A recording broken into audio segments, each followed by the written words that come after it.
And now we are joined by 11th ranked UFC heavyweight Marcin Tybura, who fights in the co-main event of UFC Vegas 28 against Walt Harris at the UFC Apex on June 5th. Marcin, first of all, how is your training camp going ahead of this fight? Yeah, well, everything went well. I mean, I'm almost done here in Poland. Tomorrow I have my last hard sparring session. So as far as everything's on point, I feel healthy, I feel good, no injuries, and ready to go.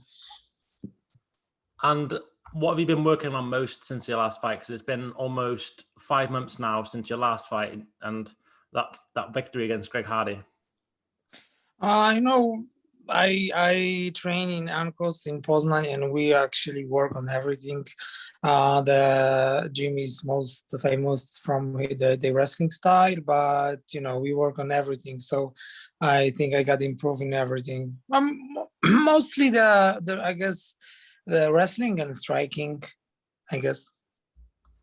And when do you fly out to Vegas? Have you got a schedule planned? The flight? Yeah. We fly next Friday, I guess, in the morning. Okay, brilliant. And your next opponent, Walt Harris, what do you make of him as an opponent?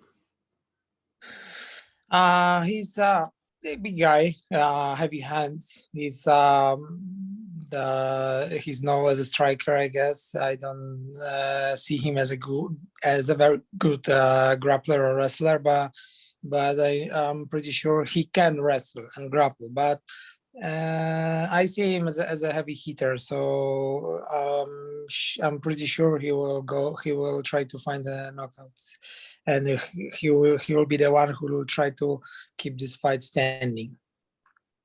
Are you looking to do the opposite? Are you trying to take this to the mat and put him where he's least comfortable? No, not really. Not at first, for sure, because I do feel like I can exchange strikes with him. So that's how we start. We start striking, and the smart plan for the fight is usually when you don't feel good in one position, you just go to another. I mean, if the striking would not go well on me with him, I will go for the takedown, and that's actually the main plan. But for sure, I will try to kickbox with him. Do you think it's similar in terms of to that Greg Hardy fight where you're facing someone very similar in the heavyweight striker, and that first round is a feeling out process, and the second round is when you're going to get to work and take him down? Well, I see. Despite that I'm a guy who got better cardio, so that might happen. But it depends how he prepared for this fight, because in his previous fight, I saw him going hard in the first and then gas out in the second, like actually great hard. So that's possible. Scenario for the fight, but you never know who you're facing, because it's a different camp. He might put some much more effort to work on his cardio, and that's same as I said about his wrestling and grappling. He might get some very good improvements in this in his style. So you never know, but I see myself as a guy who's got better cardio. And in that last fight, your cardio showed. It was a brilliant victory. How do you reflect on that performance now? Because you've had a couple of months to look back on it. With the Greg Hardy? Yeah. Well, that was a very good fight. I won, but the bad thing about the fight is that I received many punches in the first round. So that's not something I plan, and that's something we work on to get a better defense in the stand up. So I like this fight. I like the way it goes, but I don't like my defense. And what do you make of Greg Hardy's power in terms of to past opponents that you faced? He's a very heavy hitter. Yeah, I could feel his power. But that was a little bit that I received those punches, but I think I work on balance a little bit. That's why how I just make them not so powerful. So, but right now I'm just trying to work on my guard so they wouldn't pass through anymore. Would you say that is the biggest victory of your career? The Greg Hardy fight? Yeah. It's more complicated how I see it, because I think fighting Ben Rothwell and winning Ben Rothwell was a bigger fight for me, because the guy is much more legend for the sport, for the UFC. But the Greg Hardy fight was a fourth fight in 2020 for me, and there was a fourth fight win streak, and so that was a completely different emotions about it too. So I don't feel like Greg Hardy is a legend and this is the most important win in my fight, but all this what happened before, like the year was crazy because of COVID, and I got 3 fights before that, and that was 4. That was short notice fights also. Yeah, there was a lot of emotion. So I was really happy after this fight. Are you looking to have a similar 2021 in terms of fighting 3 or 4 times, or is it more in terms of preparing for more competitive fighters in terms of ranked fighters and putting more preparation in? Well, it's already too late to be, I guess, to be that busy this year. But I still think to get 2 more fights in this year, so that would be 3.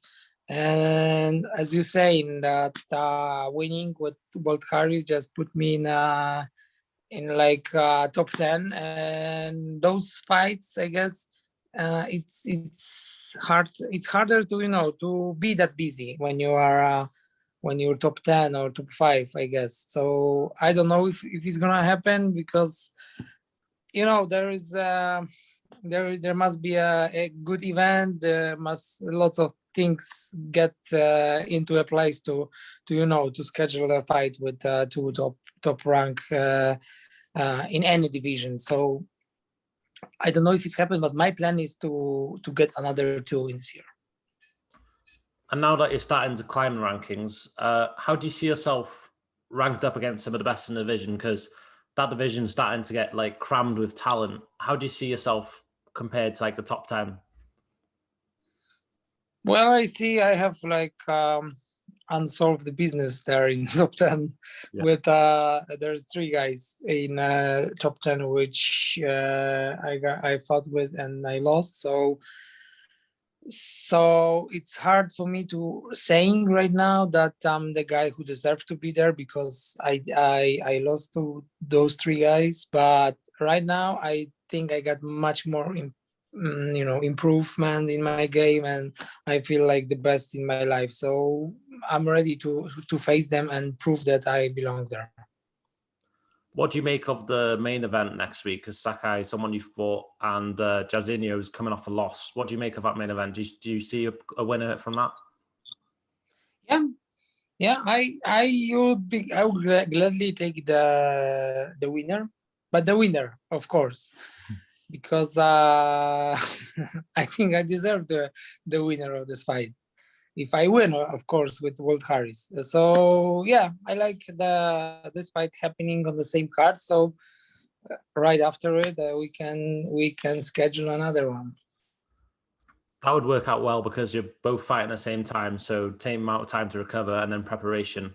Now that you're riding a 4-fight win streak, possibly 5 past next weekend, do you feel like you're the most confident in your skill set you've ever been in your career? Yeah, that's what I'm saying. Actually, there was lots of changes in my mind. I changed the gym, so the coach I work with right now, it's I think he's I wouldn't say anything bad about my previous coaches, but this one is the best match for me.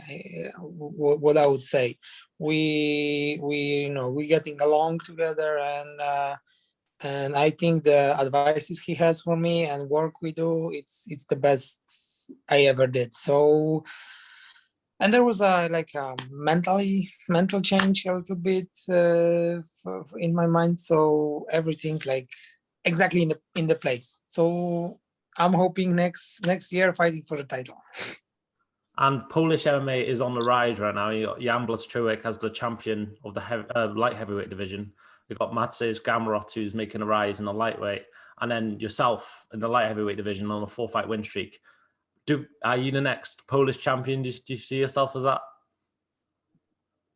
Yeah, I do. That was my plan since the beginning of my UFC. Since I debuted in my UFC, so that's for sure what I want to do. I always believed it. There was some bad time in my life, in my UFC career, but right now I'm the most confident about it that I will get there. Looking at that heavyweight division, the top of the heavyweight division, you got Ngannou, and Derek Lewis looks like he's fighting for the title next. What do you make of the whole title picture? Do you think John Jones should be fighting soon? I think the heavyweight division looks good right now. I actually like Francis as a champion more than Stipe. I wouldn't say anything bad about Stipe because he was a great champion. He's a great fighter and everything. But seeing the Francis of the heavyweight champion is like how powerful this division is. You know what I mean?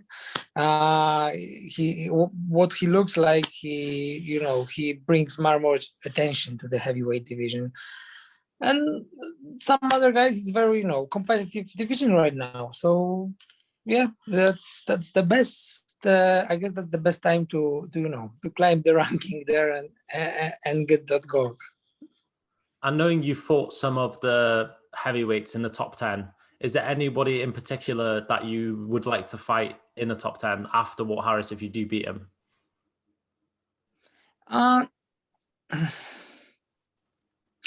Well, I would like to get those rematches, any of them. Like the best would be Derek Lewis, but probably he will fight for the title. And yeah, there is also I don't know if this fight is already solved. Do you know if Derek Lewis fighting for the title or is it John Jones right now? It's not confirmed.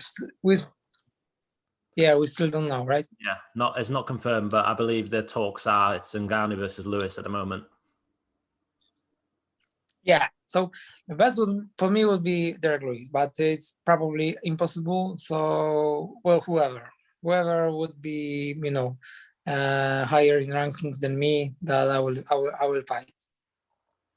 And just to get a prediction for you, how do you see your fight versus Walt Harris playing out? I plan to knock him out in the second. Similar to the Greg Hardy performance. Yeah. Is there a particular time where you'd like to fight next after this fight? By the end of the summer. Okay. Well, thank you for joining me. I appreciate your time and best of luck for next weekend. Thank you. All the best for you. Thank you very much, man.